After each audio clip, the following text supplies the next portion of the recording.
So today, I'm going to talk about the future imaginary. In the Aboriginal community, we spend a lot of time talking about the past. We retell the stories of our ancestors. We celebrate our heritage. We argue with everybody, the government, media, academics, settler culture in general, even ourselves, about our history. But what we don't do is talk much about the future. Yes, we keep the seventh generation in mind, but we don't spend a lot of time thinking about what our communities will be like in 100 years, 500 years, or 1,000 years. Richard Hill, who's an art historian at York University, wrote a short story a little while ago that has been much on my mind lately. And let me give you a little bit of context for his story. The ghost dance was a ritual developed in the late 1800s by native tribes in the western United States as a response to the genocidal practices of the North American governments. And it came about in the hope that by performing this ritual, by doing this dance, it would lead to the white man withdrawing from Indian territory, and maybe even if they were lucky, going back to where he came from. So Richard wrote this story called After the Dance, which is set in a post-ghost dance future where the thunder beings have come and they've cleansed the land of the white man. Two Bears, the main character in the story, is talking to his adopted son, the sole surviving white person, saved from the apocalypse by Two Bears himself. And at one point, Two Bears says, "I'm sorry for some of the white men. The anger of the thunder on behalf of the people had been very great. I'm not sorry for the way things are now, but I wish things could have worked out some other way. I wish we could have come up with a better dance and better prayers." Two Bears' words capture a dilemma experienced by many Aboriginal people who are caught between the desire to have our cultures ascended once more and the realization that we were deeply embedded within a modern, multicultural society. We rue the day that the settlers showed up and started systematically slaughtering our ancestors and destroying their way of life. We wonder, what if? Some dream of vengeance, and they yearn for the thunder. Some dream of a native-only utopia somewhere, someplace, somehow. Some retreat to the land of the lotus eaters and seek merely to forget that they exist. But the fact is that we are the parents, the siblings, the lovers, and the friends of non-Aboriginal people. To follow the course of the ghost dance, the dream of the ghost dance to its logical conclusion, is to erase essential parts of ourselves. And this is madness. It's mad in its pursuit of the siren song of purity. It's mad in its impracticality, and it's mad in its consequences. And if we were going to find another way, another path, we best get to imagining what Two Bears' better dance and better prayers might be. So my collaborator Skawanati Fragnito and I, want to do exactly that, have been trying to do exactly that for the last decade. The philosopher here at McGill University, Charles Taylor, has this concept of the social imaginary. And so that's the way ordinary people imagine their social surroundings through shared images, stories, legends, etc.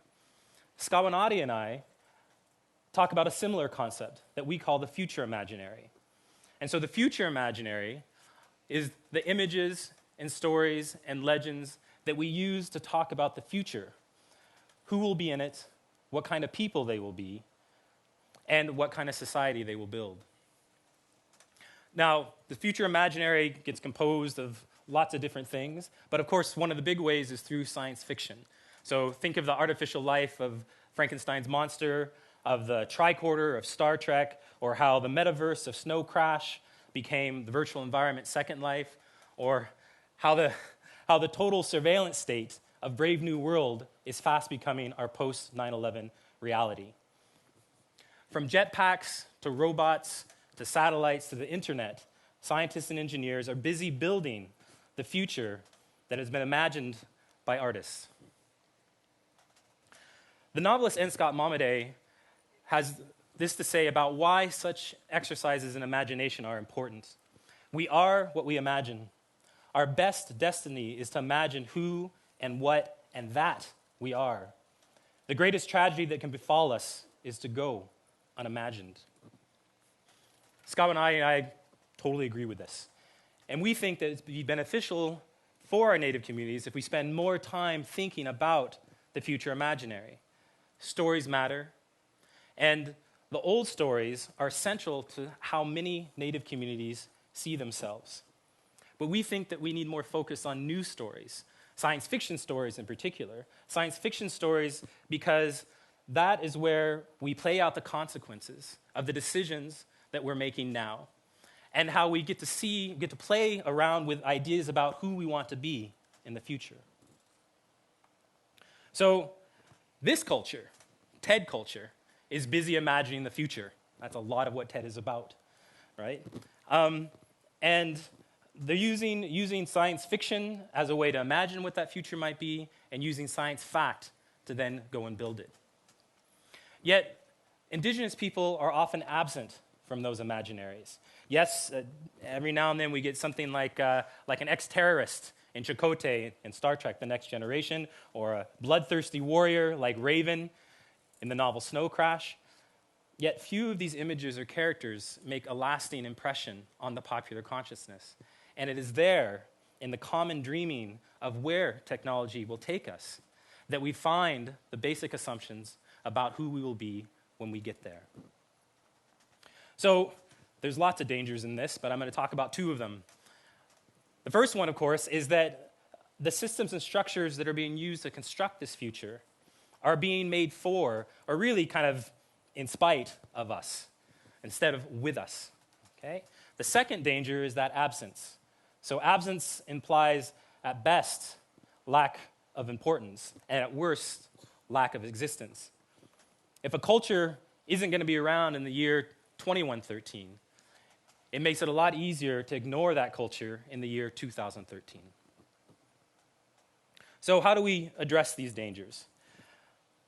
Well, the first way is to get more Native people involved in these issues.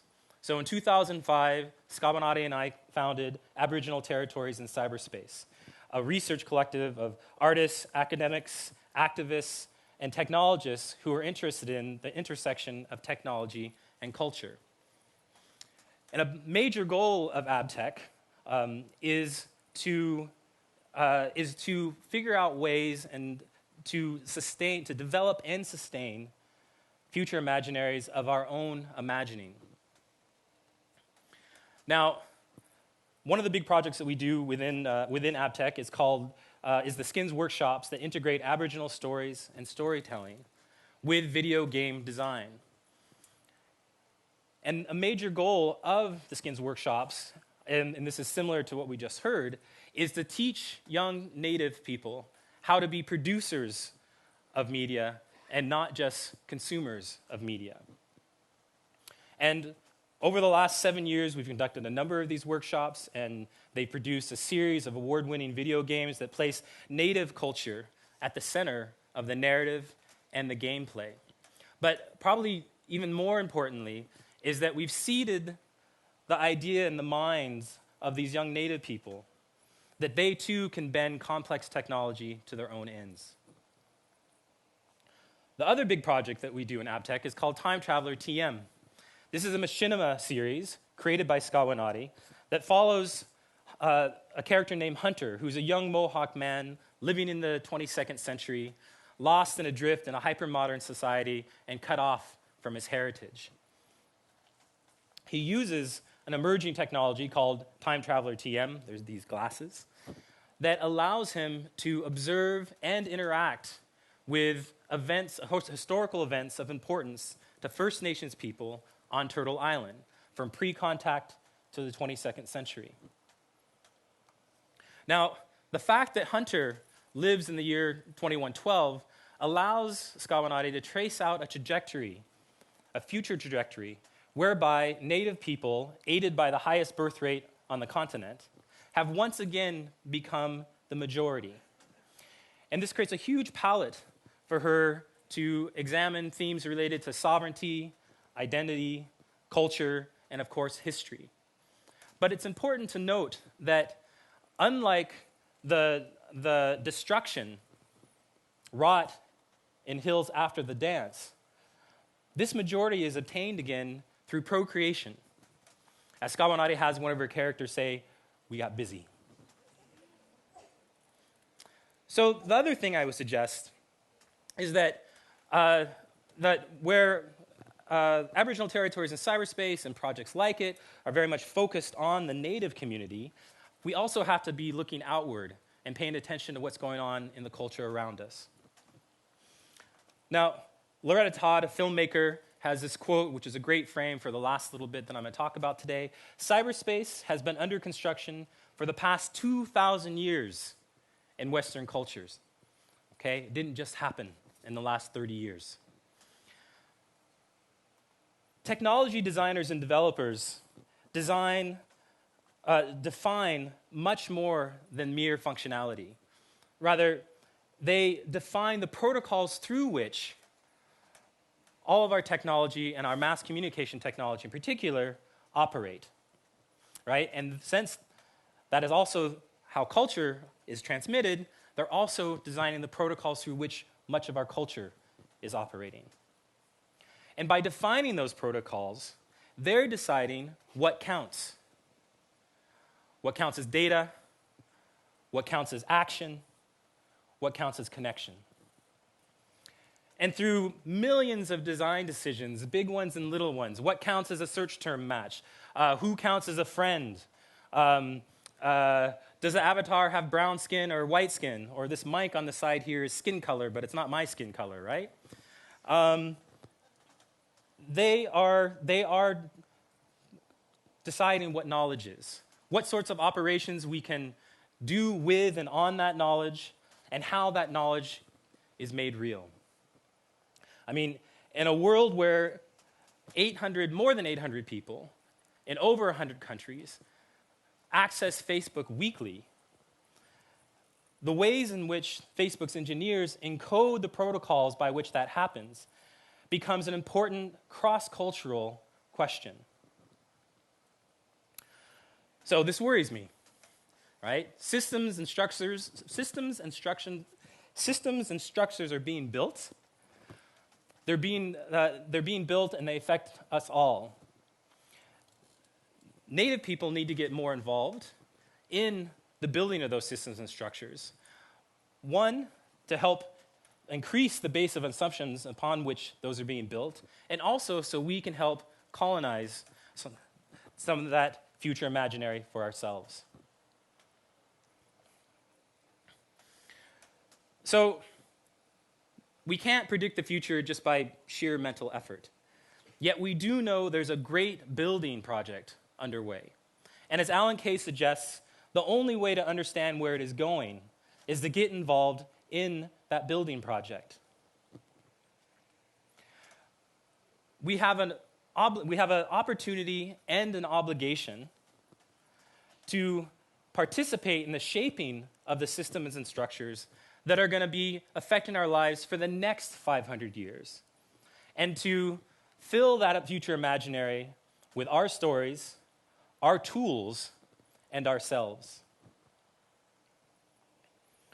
So I want to close by acknowledging the Haudenosaunee people on whose territory we now find ourselves. They are the original people of this place. And despite generations of deception and betrayal and violence, they are still the people of this place. I try to keep that in mind when I'm developing new technologies, I'm creating new interactive systems. And I ask my students to keep these three questions in mind as they are now designing the future themselves. Whose past are you building upon?